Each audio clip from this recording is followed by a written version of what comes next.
A very good morning. It's just past 10 by the clock and we're back again with another edition of News on the Hour. Well, this is your 60-minute power pack show where we cut all the noise and bring you news as it happens from the field of politics, business, sports, entertainment. Also a big focus, elections and India's fight against COVID-19. So lots to look forward to in the next 60 minutes. Let's get started with the top stories at the top of this hour.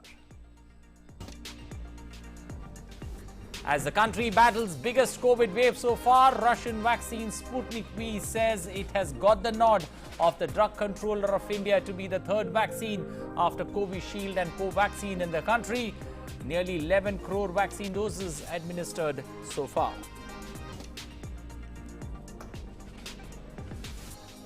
Sushil Chandra to assume charge as Chief Election Commissioner today will replace Sunil Arora, whose term at the office ended on Monday.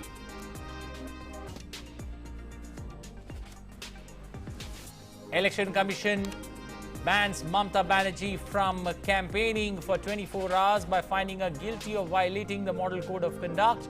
The Election Commission order cites portions of the West Bengal Chief Minister's election speeches where she appealed to voters on religious grounds.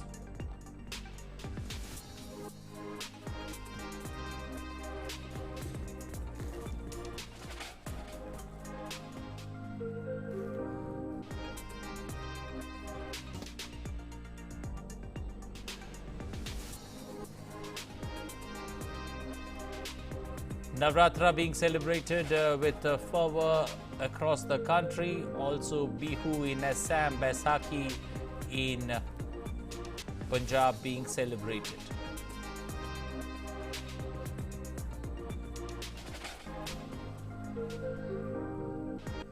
Well, the top story there coming from the Sputnik vaccine that's got the go-ahead to be used in India. It becomes the third vaccine after Covishield and Covaxin to get authorization in India. The decision came hours after an expert panel of the regulator recommended emergency license to the vaccine. Sputnik V is now the third vaccine to be given such an approval in India after the Serum Institute of India's Covishield and Bharat Biotech's Covaxin. The Russian Direct Investment Fund said in a statement that the vaccine has been registered in India under the emergency use authorization procedure based on results of clinical trials in Russia as well as the positive data of additional phase 3 local clinical trials in India conducted in partnership with Dr. Reddy's laboratories. Including India, 60 other countries have now approved this two-dose vaccine from Russia.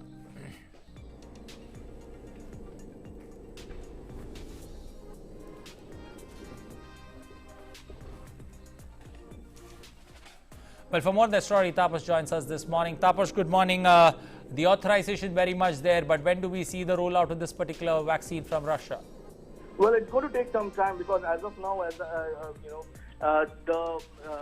currently there are five labs with which Sputnik has made some arrangements, but none of them have started manufacturing those vaccines, and it is expected that in the month or so, once they will start manufacturing it in India.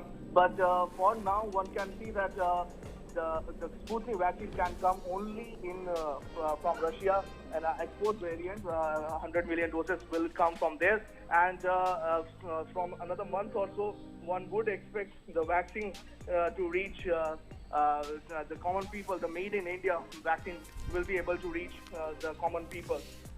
But purely looking at the cost of Sputnik V, when you look at that particular vaccine, how would you look at it purely in terms of pricing? The countries that it has gone about, how would you see the pricing? Is the pricing much higher than what the Indian vaccines are priced at? And do you see an offset of that happening, considering that production might happen in India and the prices could be brought down? There are a couple of points that needs to be understood here, Anil. The market value of Sputnik is currently under $10. So, will that be converted in India? That is still a long way to go. The second part is that the manufacturing of Sputnik vaccine It is expected that almost 850 million vaccine will be provided by Sputnik vaccine will be provided not just in the country but all over the world. In fact, the Russian Direct Investment Fund (RDIF), which has which has come up with this particular vaccine, has tied up with India, and they are using India's ability to manufacture as a hub of vaccine manufacturing. And they are expecting that 850 million vaccines to be manufactured out of India, and out of that, almost 426 million doses, which is almost to 50%, will be available for use in India.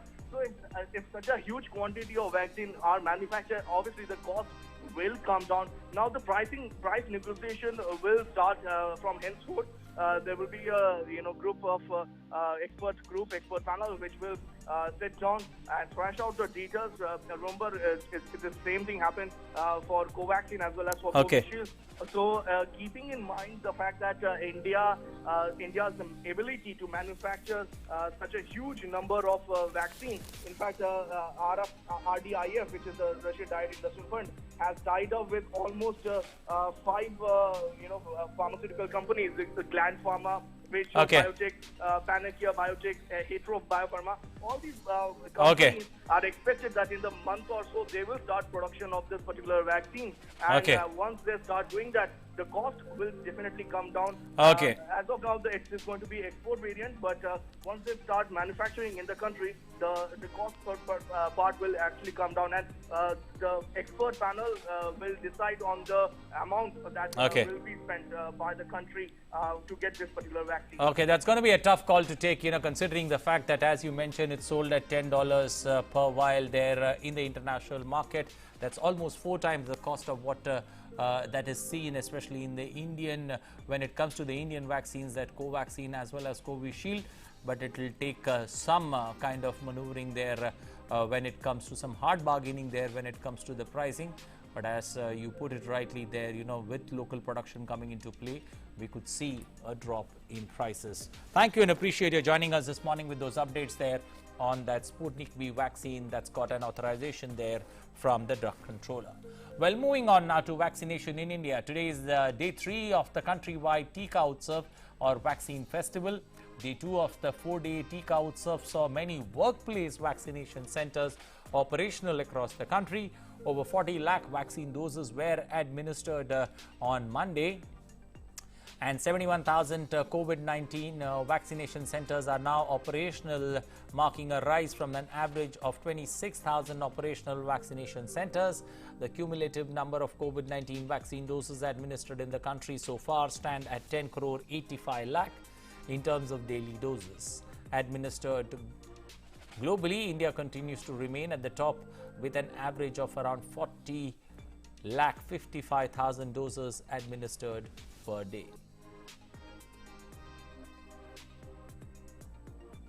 Well, let's now also take a look at COVID-19 update from across the country. As per the Union Health Ministry's numbers, 97,168 recoveries in the last 24 hours, taking that cumulative total of recovered patients to 1 crore 22 lakh 53,697. With this, the recovery rate in India currently stands at 89.51%. India's total active caseload stands at over 12,64,698. The country's present active caseloads consists of 9.24% of the total positive cases. Fatality rate in India currently standing at 1.25%.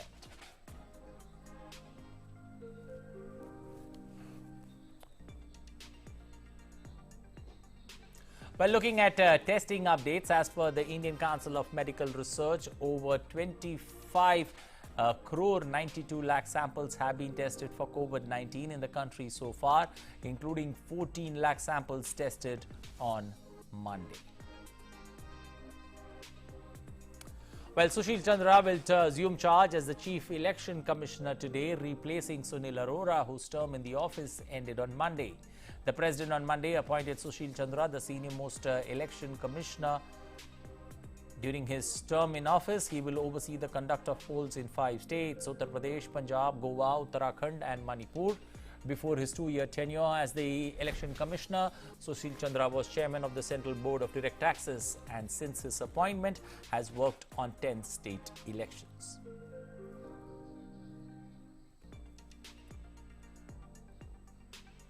Meanwhile, the Election Commission has imposed a 24-hour-long ban on West Bengal Chief Minister and Trinamool Congress Supremo Mamata Banerjee for violating the Model Code of Conduct.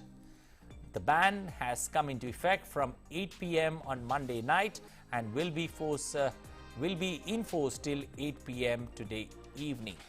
The Election Commission, in a 5-page order, has said that Mamata Banerjee had made highly insinuating and provocative remarks laden with serious potential of breakdown of law and order and thereby adversely affecting the election process. The Commission also condemned such statements that creates serious law and order problems across the state and sternly warned Mamata Banerjee. The poll panel also advised her to refrain from using such statements while making public utterances during the period when the Model Code of Conduct is in force.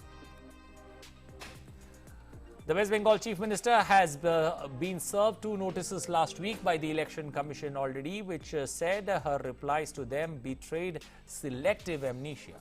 She was asked to explain her speeches on March 28th and April 7th, allegedly accusing central forces of intimidating voters and urging women to hit back or surround the security personnel.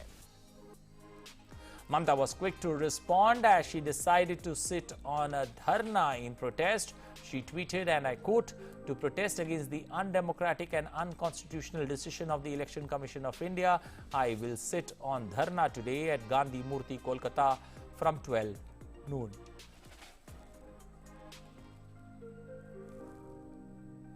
While reacting to the allegation of West Bengal Chief Minister Mamata Banerjee that central forces were working on Union Home Minister Amit Shah's instructions during the State Assembly polls, the Director General of the Central Reserve Police Force, that's CRPF, Kuldeep Singh, has clarified that all paramilitary forces were working as per the Election Commission's directions. After 4 people were killed in Sitalkuchi during the 4th phase of the Assembly elections on April 10th, West Bengal Chief Minister Mamata Banerjee had blamed the Union Home Minister Amit Shah, calling him the main conspirator. नहीं वो उस पर मैं कोई comment नहीं करूंगा, लेकिन कोई भी पैरामिलिट्री फोर्स या कोई भी उनके राज्य के ही जितने लोग इलेक्शन कमीशन के दायित्व में हैं, सब इलेक्शन कमीशन के निर्देश पे काम कर रहे हैं, इस बात की मैं आपको गारंटी देता हूं। Well, for more on that West Bengal, election battle, we are joined by our correspondent Vishal Baristo joining us with more details from Kolkata. Vishal, first things first, Mamata Banerjee being handed a 24-hour ban. She's responded back strongly, stating that she's going to sit on a dharna. But does the TMC have, that many faces to campaign? It's generally looking like Mamata versus the rest. But does that, put the TMC on the back foot with Mamata now in the dock?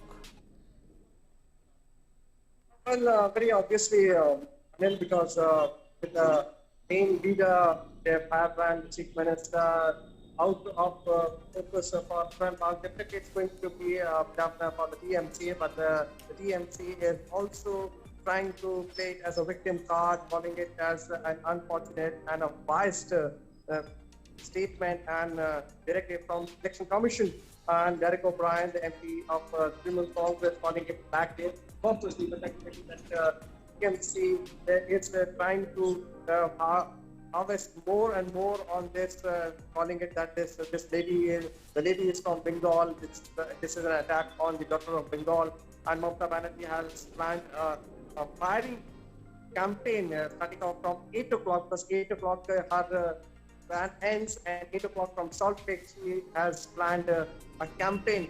So TMC also trying very, very hard. It's been too tenure for her, but this is the first time that she is facing such a strong opposition from the BJP, which has only 3 seats. And now BJP is the main contender, and as her election campaigner and also the psychologist and also the planner, also saying that BJP is opposed to reckon with Prashant Kishore himself admitting. It definitely makes it very clear that TMC has to face a lot of challenge, rather the biggest challenge after coming to power, because left is nowhere to be seen. Left and Congress combined, they are now sitting sideways or rather taking a back seat, but it's all between the BJP and TMC. BJP is going very hard on its campaign, especially this part of the fifth phase where we have Calcutta in focus, and Amit Shah is starting off with a rally in Darjeeling and ending with a rally in Bidhannagar, and it is going to be a very hectic day for the Home Minister. He will also be having a road show in Islampur. So BJP is applying all pressure. The Defence Minister will also be reaching Bengal. Party's National President JP Nadda is also reaching today.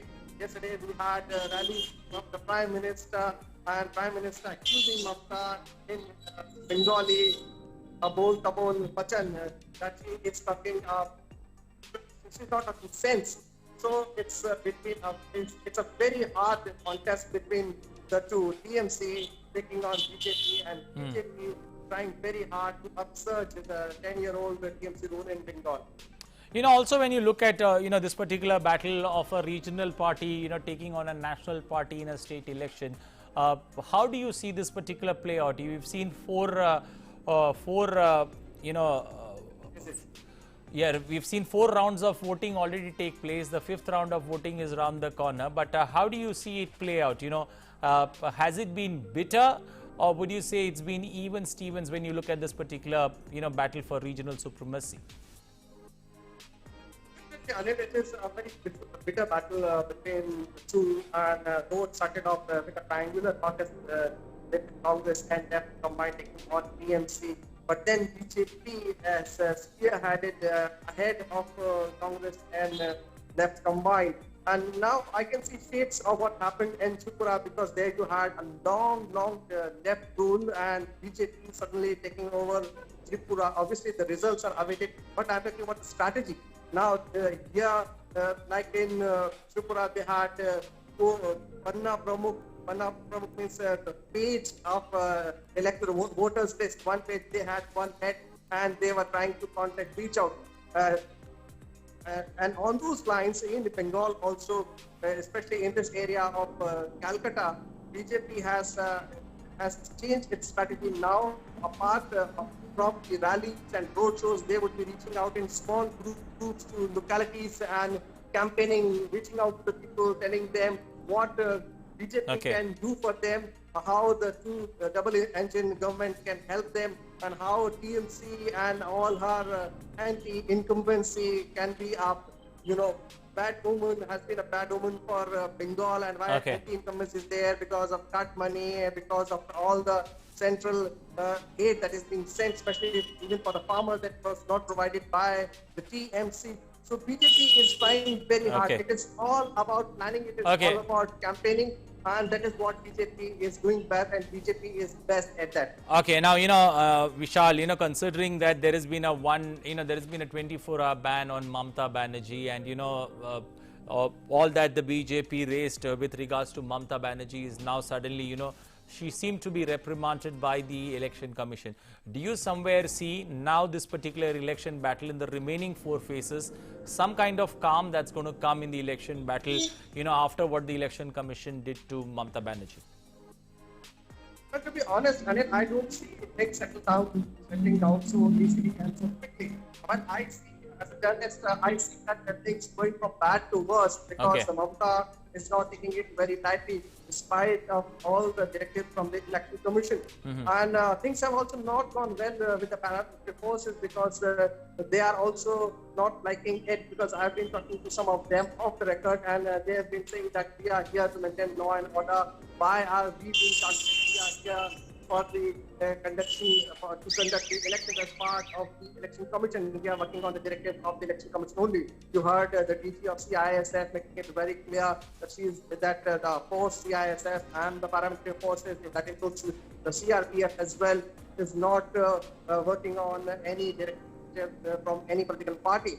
So I think that this is not going to end so easily, and we will have to wait till the last round, and it is going to be a very tough fight between the two. I would say that this is also an interesting contest in terms of super heavyweight boxing championship. Okay. So it is an 8-round contest, and let's see who gets knocked down till the end, or will it be a nail-biting finish? Well, it's going to be a nail-biting finish, or is it headed for a knockdown? We'll wait and watch on the 2nd of May. Thank you and appreciate you joining us, Vishal, with those updates there from the battleground state of West Bengal. That's in an eight-phase polling format there for this particular elections. 4 phases of election over. The 5th phase of voting on the 17th of April. 45 seats up for grabs. So it's going to be an even Steven contest, and we'll wait for the results when it unfolds, or when the ballot boxes are opened on the 2nd of May to know who is the real winner. Well, shifting focus now to Raisina Dialogue, where Prime Minister Narendra Modi will virtually inaugurate the 6th edition of the prestigious Raisina Dialogue today. The theme for the Dialogue 2021 is Viral World, Outbreaks, Outliers and Out of Control. The 2021 edition will have 50 sessions with participation of 150 speakers, one from 50 countries and multilateral organizations. Over 2,000 attendees have pre-registered from 80 countries, and a large number of participants are likely to join the dialogue through various social media platforms. The Raisina Dialogue is India's flagship conference on geopolitics and geoeconomics, held annually since 2016. In the past 6 years, the Raisina Dialogue has grown in stature and profile to emerge as a leading global conference on international affairs. It attracts leading minds from the global strategic and policy-making community to discuss broader foreign policy and strategic issues facing the world.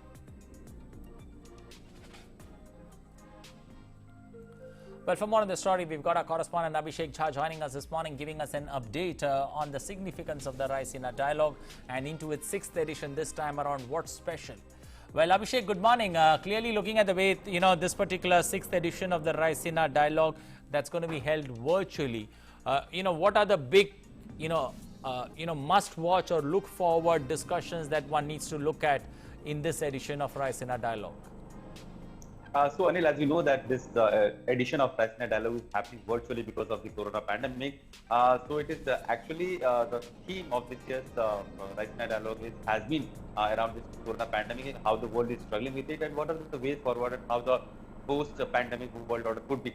So centering around the COVID pandemic and its global implications, this year's this whole geopolitical discussions and geoeconomic discussions as Raisina Dialogue will be happening. Prime Minister will be addressing the opening remarks at during evening at sometime around 7:30 p.m. At the same time, there are various global leaders, foreign ministers, and military commanders from across the globe, economic experts, strategic experts, who will be putting forth their point of view about the present global order and how it is moving. In the recent past, we have seen that, as you have also mentioned, that this event has actually made a mark across the globe, because so many world leaders and strategists and thinkers have been flying down to Delhi to participate in this dialogue, and there has been regular interaction also with this Observer Research Foundation and MEA joint conference that has been in the practice for quite some years now. And we can only hope that from here onwards, with the dwelling and the discussion, there would be some insights and some views that will help world to understand the real impact of pandemic and what could be the way forward. Somewhere deep down, do you get the sense that this particular Raisina Dialogue, over the last 5 years, has given that recognition, especially when it comes to, Delhi, it not having an effective international platform of its own, despite the globalization of Indian economy and all that taking place, this particular dialogue is a perfect window or a perfect recipe to answer to that particular issue that India faced for long. So Anil, actually this whole edition of Raisina Dialogue, this whole concept of Raisina Dialogue actually dovetails well with India's growing influence on world order, both in economic, strategic, and defense matters. We know that India has been one of the strategic influencer in this region, especially if we talk about the Indo-Pacific or the larger Indian Ocean region. India has been trying to increase its influence in its smaller friends and allies. On the pandemic side, we have seen that in the last 1 year, how India has been forthcoming with its supply of medical aid and necessity and supports to weaker nations or smaller nations who cannot afford to create their own resources in this time of crisis. So not only India has been growing in its economic size and its strategic dimension, but also it has been coming forth in helping and assisting other countries in hour of need, which actually gives India a credible partner in global affairs. And with these sort of events that's happening regularly, of course, the global leaders have a growing interest in India's strategic opinion and how India sees the world affairs and how Indian thinkers also see world affairs. And it looks like such events are also part of India's approach or India's attempt to create a place in for itself at the global stage. Okay, it's a 4-day event, 150 speakers, 50 countries there on board. Some big names that could be, the mover and shaker of this particular edition of Raisina Dialogue. So Prime Minister himself will be speaking. Then there will be the Naval Chief, then Air Force Chief. He will be speaking at the event. Then there are former Prime Ministers who will be speaking. Australian Prime Minister Scott Morrison will be addressing the event. And we can only hope that then Foreign Minister of Maldives, he is also expected to address the event. Apart from these the sitting leaders of every government across the globe, there are so many other thinkers and columnists and strategic and those think tank opinion makers. So a lot of discussions and pondering will be going on about the world order, geopolitical interest, geoeconomic. How these states are actually creating and everything. Actually, in the last 1 year, we have seen how this one pandemic has almost wiped out our entire approach towards how the world is going to move in the coming decades. And everybody is now thinking about what next, how the global supply chain will be created, how the new strategic alliances will be made, what all should be the different governments' priority, whether it should be health or it should be the defense matters. So these are the issues that one needs to think, and one can only hope that with so many thinkers and leaders all across from the globe coming together at one platform and thinking and deliberating on so many wider issues of importance and relevance, there will be more solutions for this problem that the world is facing right now. Abhishek, also give us a sense, these kind of forum diplomacies that exist, world over. Do you somewhere feel that, this is a new world order when it comes to global engagement?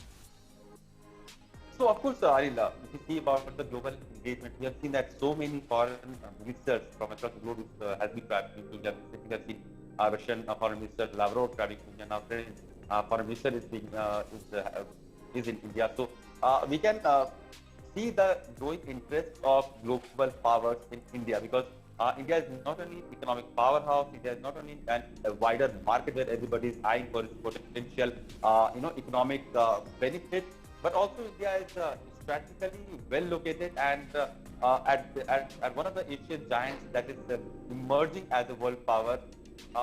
We know that currently India is also a non-permanent member of United Nations Security Council, where India has been regularly expressing itself, its opinion and its perspective on various global issues, be it Syria, be it Afghanistan, be it another issues in African countries, be it issues of democracy, equitable justice, women empowerment. So all the issues across the globe, India has been regularly expressing itself, and now it's the right time that the world should recognize India's power, India's influence, and India should be given a due space at the world order. As we have also seen that India has been continuously seeking for a reshuffling or a restructuring of global, seats, especially a global multilateral organization. There should be restructuring of WHO, WTO, United Nations Security Council. So these are the approach that India is trying to take along when it tries to become a global emerging power, both in terms of strategic and economic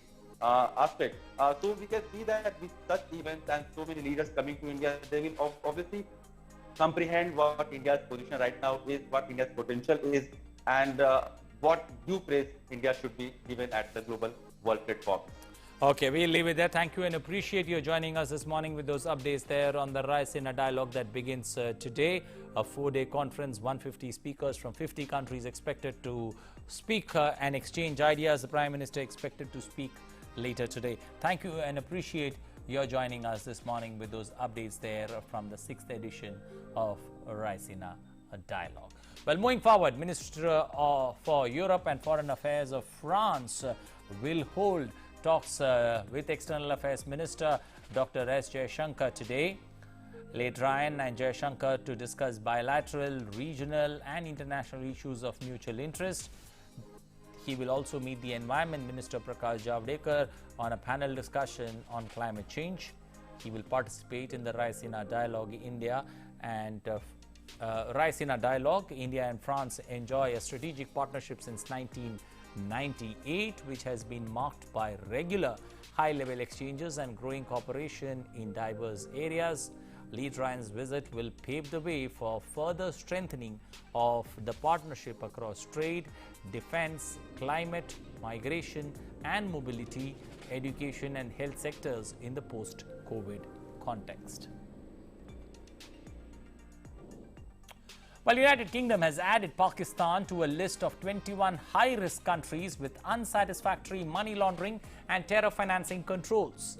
The list of 21 countries released by the UK government replicates those countries listed by the Financial Action Task Force, that's FATF, as high-risk or under increased monitoring countries. These nations pose a threat because of a weak tax control and lack of check and balances on terror financing and money laundering. The list has been released as part of the post-Brexit developments. Until the end of the Brexit transition period, the list of high-risk countries was determined by the European Union under the 4th Anti-Money Laundering Directive. UK now has its own standalone list with Pakistan featuring in it. Reacting to the development, Pakistan Foreign Office spokesperson Zaid Hafiz Chaudhry said that the UK's decision to include Pakistan in the list of money laundering and terrorist financing high-risk countries was not based on facts. Chaudhry expressed hope that the UK would review its regulations.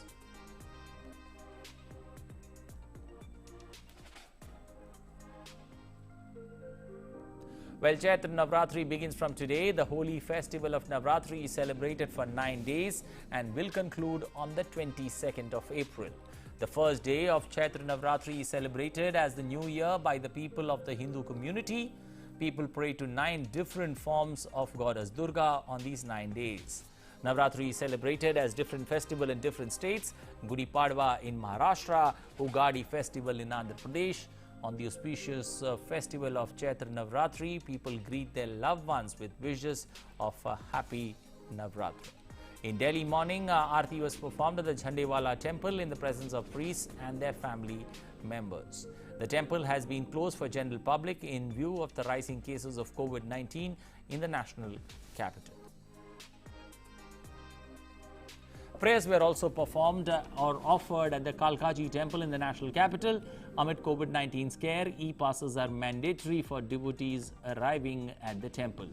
Devotees are being given a particular day and time to visit the temple.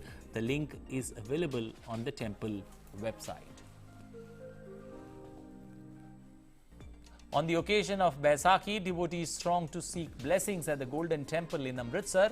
Small number of devotees were seen taking the customary dips in Sarovar.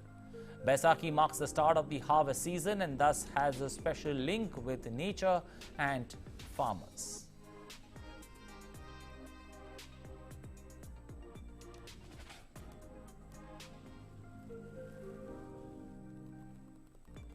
On the first day of Navratri, pilgrims have started reaching Katra's Vaishno Devi. All the arrangements related to COVID-19 were placed. Pilgrims have to present a negative RT-PCR report upon entering the temple.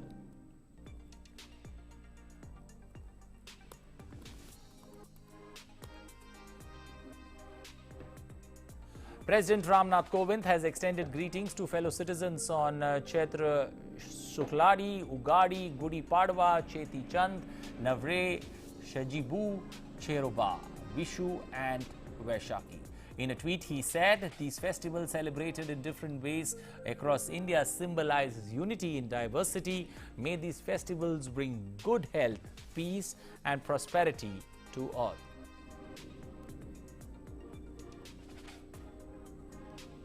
Prime Minister Narendra Modi has extended greetings to countrymen on the occasion of New Year. In a tweet, he said, over the next few days, people across India are going to be marking various festivals. These festivals showcase India's diversity and the spirit of Ek Bharat Shresth Bharat. May these special occasions spread happiness, prosperity and brotherhood across the nation. Prime Minister also paid tributes to those martyred in the Jallianwala Bagh massacre. In a tweet, he said, their courage, heroism and sacrifice give strength to every Indian.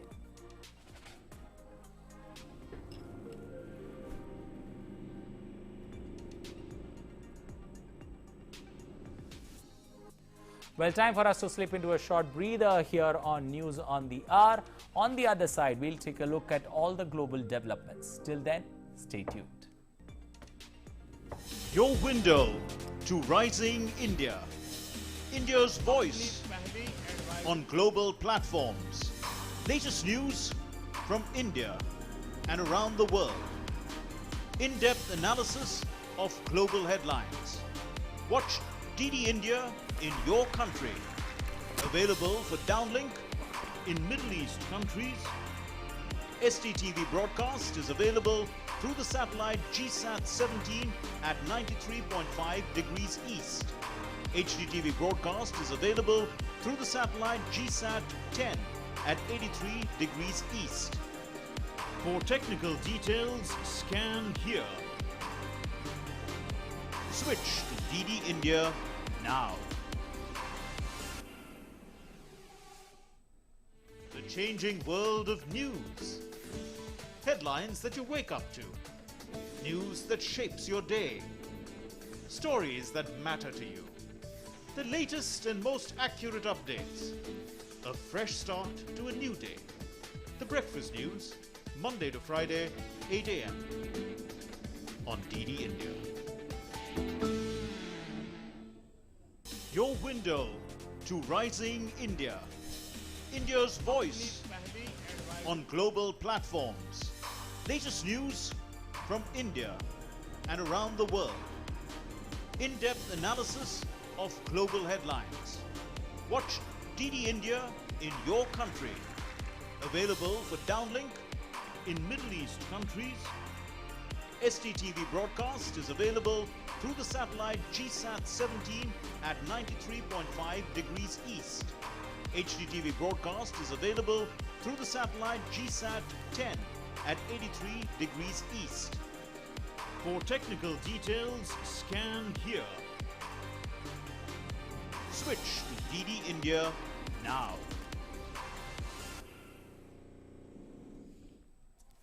Welcome back to News on the Hour. Time now to move and take a look at all the global developments, starting first up with global numbers when it comes to COVID and the global impact of COVID-19.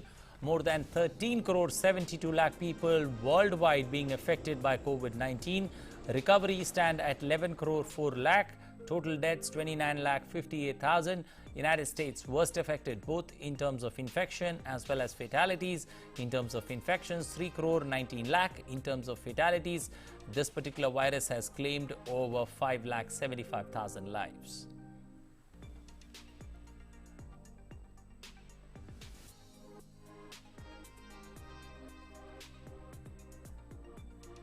The Director General of the World Health Organization, Tedros Ghebreyesus, on Monday said confusion and complacency in addressing COVID-19 means the pandemic is a long way from over, but it can be brought under control in months with proven public health measures.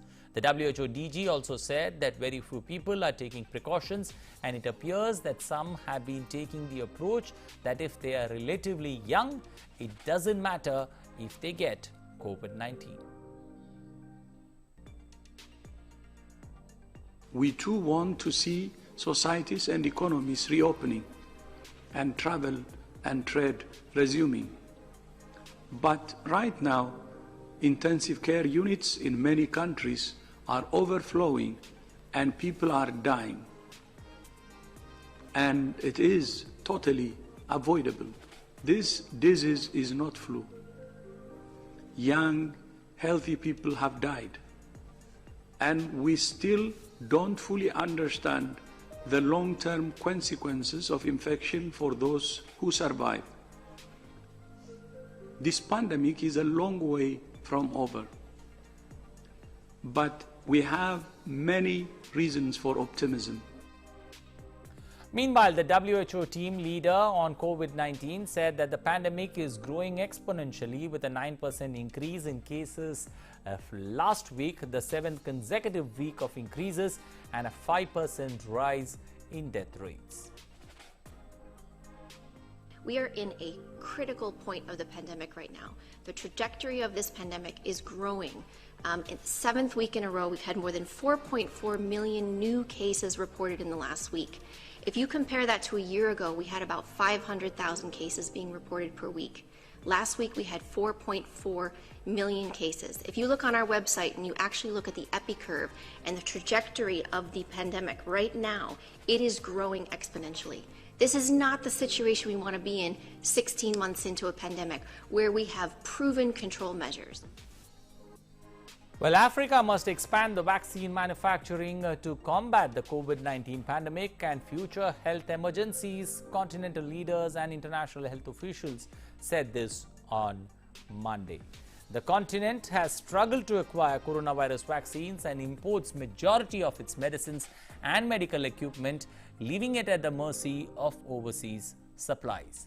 The World Trade Organization Director General said that it was morally unconscionable and a serious economic hit that just 1.1 per 100 Africans have received the vaccine, while in North America the rate was over 40 per 100 people. Between a steeper fall and a weaker rebound, Africa will have lost ground to other regions, particularly Asia. So to boost growth, trade, and livelihoods, we need to get vaccines to everyone who needs them. And with the lowest rate of vaccine delivery, 1.1 doses per 100 people. In North America, the figure is over 40. This is morally unconscionable and a serious economic hit. While speaking at the conference, the World Health Organization chief said that WHO supports calls for manufacturers to remove obstacles hindering access to critical health products. WHO joins countries around the world that are calling on vaccine manufacturers to remove obstacles that are preventing access to critical health products. We continue to call on companies to share know-how, intellectual property, and data with other qualified vaccine manufacturers, including in low and middle-income countries. Well, England began easing its COVID-19 lockdown restrictions from Monday. As evening fell, shoppers on the famed Oxford Street were treated to a large-scale digital art installation that lit up a three-storied shop front titled Constellations. The artwork by LA-based British-born light sculptor Anthony James features 33 million LED light bulbs installed over 36 digital canvases covering the exterior of the Flannels flag shop. The first digital public installation of its kind that's taken place in UK. People, however, will have to follow the COVID-19 protocols and maintain social distancing along with wearing masks on the streets. Well, as many as 200 Dutch tourists arrived on the Greek island of Rhodes on Monday to trade a lockdown in the Netherlands for 8 days of voluntary confinement in a Greek holiday resort as part of a test to see if safe holidays can be arranged during the COVID-19 pandemic. For €399, each participant will have an all-inclusive access to the pool, restaurants and other facilities inside the hotel. However, they won't have access to the beach. At the hotel, guests will have to keep a distance of at least 5 feet from each other. They also face several coronavirus tests before, during and after the trip and have to quarantine for at least 5 days upon return. Despite the restrictions, demand for the trip was high, with around 25,000 people signing up for the particular invite, hoping to get a ticket.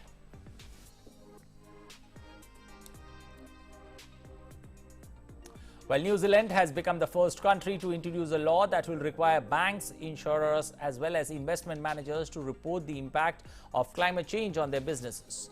All banks with total assets of more than 1 billion New Zealand dollar, insurers with more than 1 billion net worth of 1 billion New Zealand dollars, and all equity and debt insurers listed in the country's stock exchange will have to make the disclosures. The New Zealand government has introduced several policies to lower emissions during its second term, including promising to make its public sector carbon neutral by 2025 and buy only zero-emission public transport buses from the middle of the decade. The Biden administration has appeared to distance itself from the apparent attack on the Iranian nuclear facility at Natanz. The White House said that it was not involved in a power outage incident at an Iranian nuclear site and declined comment on Tehran accusing Israel of sabotaging the facility. Earlier on Monday, Iran had accused Israel of sabotaging its key Natanz nuclear site and vowed revenge for the attack. Meanwhile, Israel did not confirm or deny the accusations and stressed that fight against Iran's nuclearization is a massive task. The attack adds a fresh complication to discussions in Vienna and also to President Joe Biden's efforts to smoothen ties with Israel. Talks are expected to resume on Wednesday in Vienna. US President Joe Biden said that he is willing to negotiate with lawmakers about changes to his more than $2 trillion infrastructure plan. The White House said that the COVID-19 bill was a response to a raging national crisis and that negotiations would be more deliberative. Meanwhile, Republicans have signaled that they will support infrastructure bill only if Biden slashes the scope and price tag of his proposal. GOP lawmakers have also criticized Biden's plan to increase the corporate tax rate to 28% to offset the investments. Republicans cut the rate to 21% from 35% in 2017. Biden has repeated his stated desire to collaborate with Republicans. He has toasted Republicans as well as Democrats from both chambers at a White House meeting to discuss a way forward on the infrastructure plan.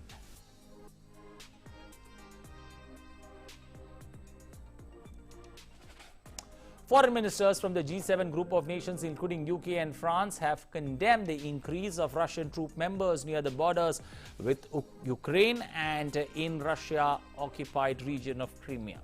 British Foreign Ministry said that large-scale troop movements without prior notification represent threatening and destabilizing activities. G7 has called on Russia to cease its provocations and to immediately de-escalate tensions in line with its international obligations.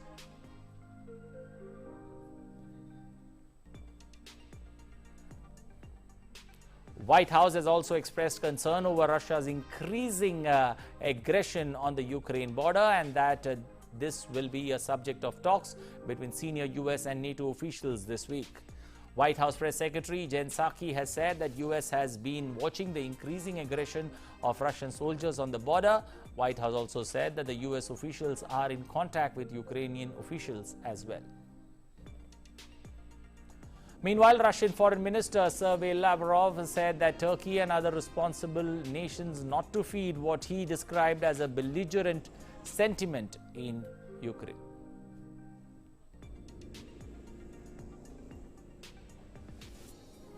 Well, long queues were seen outside banks and ATM machines in Myanmar as this came after a month of the country's central bank introducing withdrawal limitations following a military coup.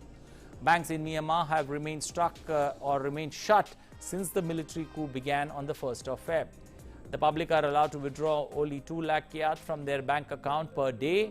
The central bank introduced withdrawal limitations at the beginning of March this year. The coup has plunged Myanmar into a crisis after 10 years of tentative steps towards democracy.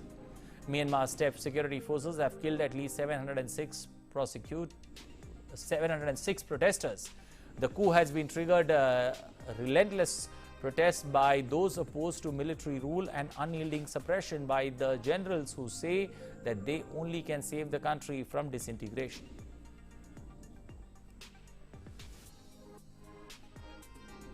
Well, one fireman has been reported dead while several hospitalized after trying to douse a massive fire that broke out in the historical building in St. Petersburg. The reason for this fire in Russia starting currently remains unknown. Residents were evacuated to safety as fire spread to nearby residential areas in Russian city. The historic building has caught fire, was constructed in the 19th century as a workhouse but was recently used as a business counter.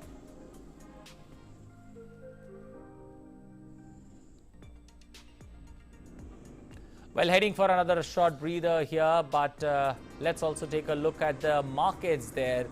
Before we do that, domestic equity market benchmark Sensex today has rallied, and we've seen a bounce back there, especially in the rally when it comes to the stock markets.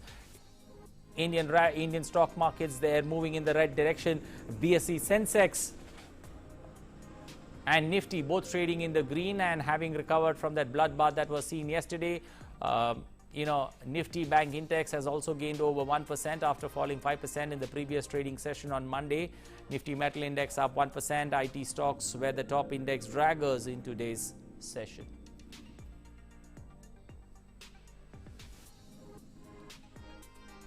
The S&P 500 and Dow Jones Industrial Average ended lower on Monday, with investors waiting for cues from the upcoming corporate earnings season and a key inflation report later this week.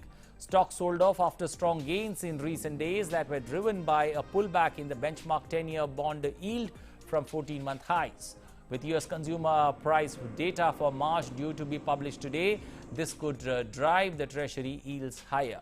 The Dow Jones Industrial Average fell 0.16% at the end of 33,745 points, while the S&P 500 lost 0.02% to 4,128 points. The Nasdaq Composite dropped 0.36 to 13,850 points.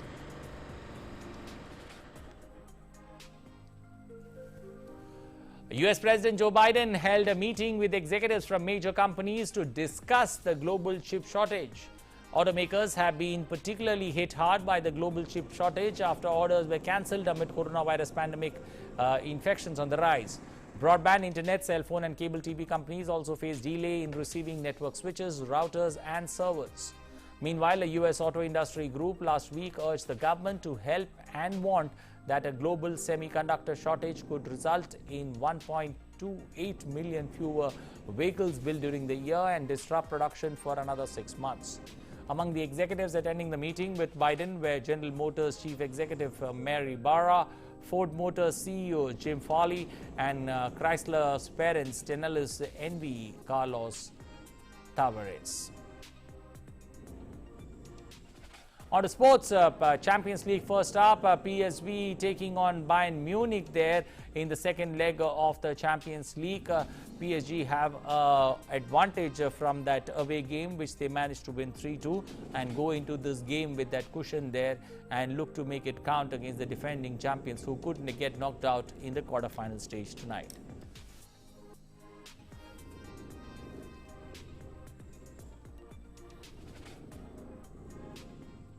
Chelsea, meanwhile, faced Porto in Sevilla today in their Champions League quarterfinal second leg, leading 2-0 from the first leg last week. Thomas Tuchel's side, apparently fifth in the Premier League, will face Manchester City in the FA Cup semi-finals on Saturday.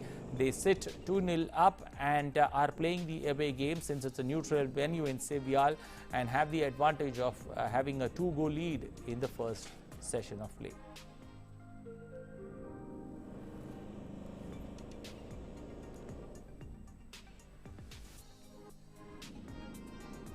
Well, South Africa made light work in chasing down a below-par score to level the 4-match T20 series against Pakistan, making it 1-all with a 6-wicket win and 36 deliveries to spare at the Wanderers. George Linde starred in the first half, picking up 3 Pakistani wickets to restrict them to 140 and then scored an unbeaten 20 of the 10 balls to help South Africa polish off whatever was left on a small target after coming in at 48 runs to get. The men's hockey team dropped 1 place to 5th in the FIH World Rankings issued on Monday despite 2 wins against the Olympic champions Argentina in the Pro League match. India registered a comprehensive 3-0 win over Argentina on Sunday in Buenos Aires in the second match of the FIH Pro League. It had also won the first match in a penalty shootout on Saturday.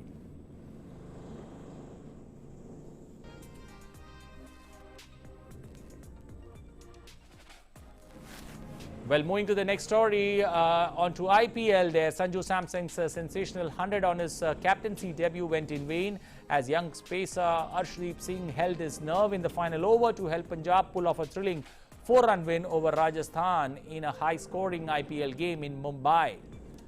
KL Rahul, who made 91 of 50, and Deepak Hooda, who made 64 of 28, powered Punjab to an imposing 221 for 6 after 20 overs on a batting track. Rajasthan's captain Sanju Samson almost took the Royals home with a breathtaking 119 of 63 balls, but was caught off the game's final ball to left-arm pacer Arshdeep, defending 13 runs in the last over. In the end, it was not to be for Rajasthan as Punjab scraped through with a 4-run win.